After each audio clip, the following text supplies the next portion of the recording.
ఉద్యమానికి. పవన్ కళ్యాణ్ గారిని చూశాను, ముళ్ళ కంచెలేస్తే ముళ్ళ కంచెల్ని ఛేదించుకొని మీరు ఏమన్నా చేయమని మీ దగ్గరకు వచ్చి సంఘీభావాన్ని తెలియజేశారు. బీజేపీ నాయకులను చూశాను, వాళ్ళు అదే మరిగా వచ్చి సంఘీభావాన్ని తెలియజేశారు. ఇప్పుడు కూడా జ్ఞాపకం, న్యాయస్థానం దేవస్థానం, అమరావతి నుంచి అరసువెల్లి వరకు మీ పాదయాత్ర మధ్యలో మీరు ఆపేసే పరిస్థితి నేనే సజెస్ట్ చేశాను. వద్దు, ఇంకా పోవద్దండి, ఈ దుర్మార్గులు ఏం చేస్తారో తెలియదు, మర్యాదగా ఈరోజు ఒక అడుగు తగ్గదాం, రాబోయే రోజుల్లో 10 అడుగు సింహాల మారిగా ముందుకు పోదామని చెప్పా. అది ఈరోజు చూపించాం.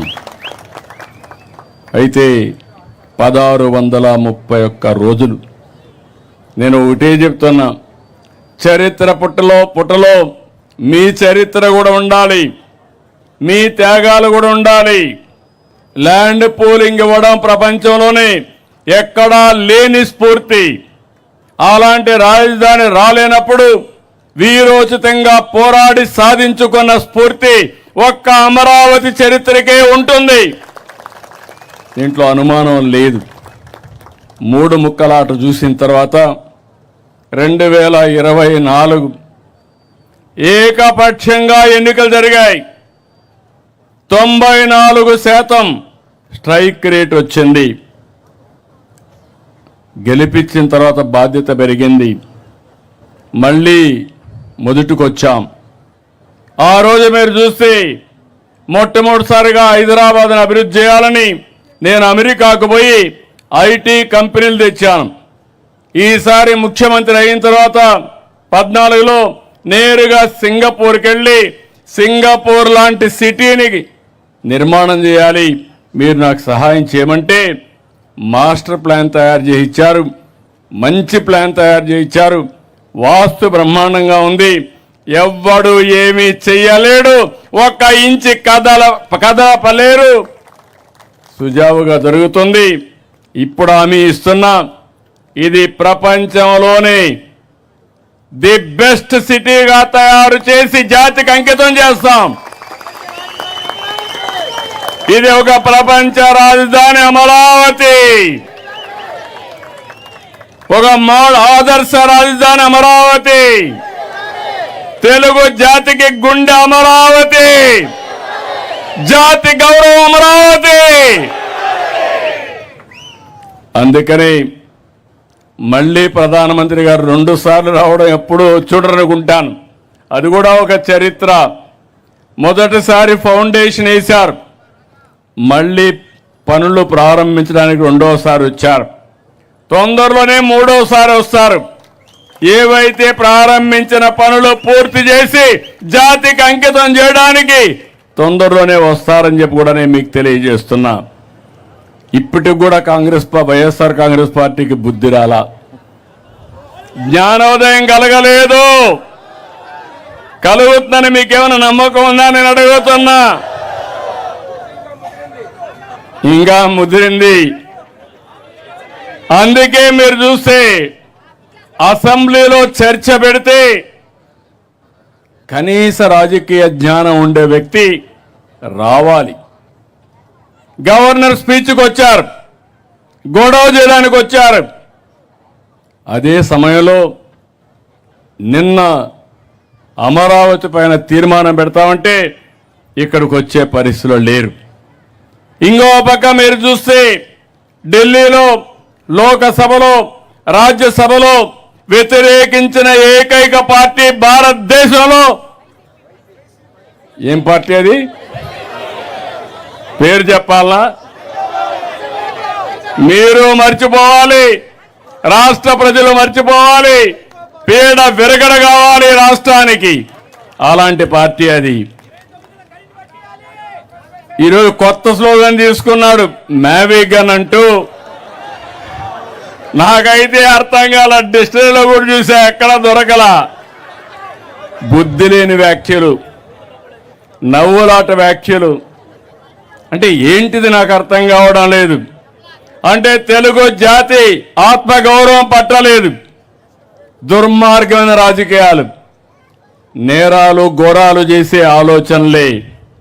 వీళ్ళకు ప్రజల గురించి పట్టింపు లేదు, రాష్ట్ర భవిష్యత్ అంతకంటే లేదు. విధ్వంసాలు చేయడం, విషం చంపడం, ప్రజల్ని భయభ్రాంతులు చేయడం, అమరావతిని చంపాలనుకున్న మీరు ఇంకా బాగుపడే సమస్య లేదని మీ అందరికీ విజ్ఞప్తి చేస్తున్నా. అందుకని బిల్లుపై పార్లమెంట్లో వాకౌట్ చేశారు. శాశ్వతంగా మీరు ఆ పార్టీని బ్యాకప్ ఏం చేయాలి, బ్లాక్అవుట్ చేయాలి. అప్పుడే వీళ్ళకి బుద్ధి వస్తుంది. రాజకీయాల నుంచి ఇలాంటి వాళ్ళని నేను చాలా రాజకీయాలు చూసా. 5 దశాబ్దాలుగా రాజకీయాలు చేస్తున్న 48 ఏళ్లుగా రాజకీయాలు చేశా. హేమాహేమిని చూశా, అనేక సమస్యలు చూశా. ఇంత చౌకబారు రాజకీయం, ఇంత నీతిమాలిన రాజకీయం నేను ఎప్పుడూ చూడలేదని చెప్పి నేను మీకు అందరికీ కూడా విజ్ఞప్తి చేస్తున్నా. అందుకనే ఈరోజు మిమ్మల్ని అందరినీ కోరుతున్నా, అమరావతి, ఆంధ్రప్రదేశ్, ఒక్క అమరావతినే కాదు, 3 మెగా సిటీలు విశాఖపట్నం, తిరుపతి డెవలప్ చేస్తాం. ప్రతి ప్రాంతాన్ని అభివృద్ధి చేస్తాం. అమరావతి ఒక స్ఫూర్తిగా ఉంటుంది. ఇక్కడ కూర్చుంటే ఎక్కడ లేని వైబ్రేషన్స్ వస్తాయి. ఇక్కడి నుంచి పరిపాలన సమర్థవంతంగా చేసి ప్రతి ప్రాంతాన్ని అభివృద్ధి చేస్తామని అమరావతి సాక్షిగా ప్రజలకు హామీ ఇస్తున్నాం. ఇక అమరావతి అన్స్టాపబుల్, ఎవరు స్టాప్ చేయలేరు. అమరావతి అజేయం, అద్వితీయం, భవిష్యత్ అవిరామం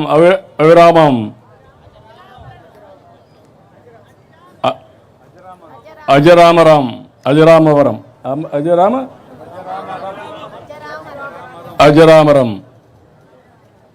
నేను అందుకే మీ అందరికీ చెప్తున్నా, మీరే చూస్తారు. హైదరాబాద్ నగరం 95-2004లో వేసిన ఫౌండేషన్.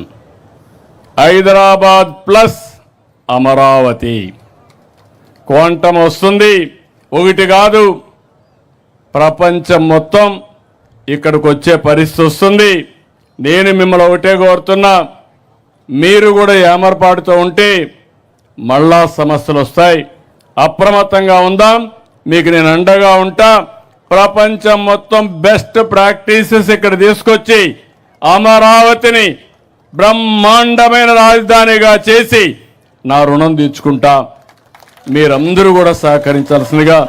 ఈరోజు నాకు ఎంత ఆనందంగా ఉందంటే, ఎంత గర్వంగా ఉందంటే చెప్పలేనంత గర్వంగా ఉంది. దానికి కారణం ఈ అమరావతికి శాశ్వతత్వాన్ని తీసుకొచ్చాం.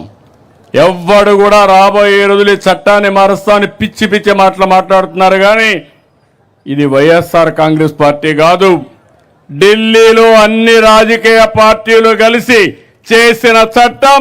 ఈ చట్టాన్ని ఎవరూ మార్చలేరని మరొకసారి మీకు విజ్ఞప్తి చేస్తూ, రాష్ట్రం మొత్తం అమరావతి పైన ఒక మన రాజధాని, ఇంతవరకు అడ్రస్ లేని మనకు ఒక అడ్రస్ క్రియేట్ చేసుకున్నాం. దీన్ని అందరూ ఓనర్షిప్ తీసుకోవాల్సిన అవసరం ఉంది. ఎక్కడికి పోయినా నీ రాజధాని ఏదంటే నా రాజధాని అమరావతిని గర్వంగా చెప్పాలి. జై తెలుగు తల్లి, జై భారత్, జై అమరావతి. ఎందుకంటే టైం కూడా తక్కువ ఉంది, అందరం 7 గంటలకు వెళ్ళాలి. కాబట్టి మనం అందరం అక్కడికి వెళ్ళి ఆ కార్యక్రమాన్ని జయప్రదం చేయాల్సిందిగా మిమ్మల్ని కోరుకుంటూ అందరికీ నమస్కారాలు, ధన్యవాదాలు. కల్పనలో కాదు, కార్యరూపంలో, ఆలోచనలో కాదు, ఆచరణలో అమరావతి కూటమి పాలన రాష్ట్ర ముఖ్యమంత్రి వర్యులు నారా చంద్రబాబు నాయుడు గారి ఆధ్వర్యంలో ఇప్పుడు మన ఆంధ్రప్రదేశ్ రాజధాని అమరావతి. గౌరవ రాష్ట్ర ముఖ్యమంత్రి వర్యులకు, ఇతర మంత్రి వర్యులకు, మాధవ్ గారికి, అలాగే విచ్చేసినటువంటి అందరికీ హృదయపూర్వక ధన్యవాదాలు. దయచేసి అందరూ మేము స్థానంలో కూర్చోవాలండి. మనమంతా ఇప్పుడు వీక్షించబోతున్నాం ఎల్ఈడీలో ప్రతి ఒక్కరం. గౌరవ రాష్ట్ర ముఖ్యమంత్రి వర్యులు నాడు మన భారత ప్రధాని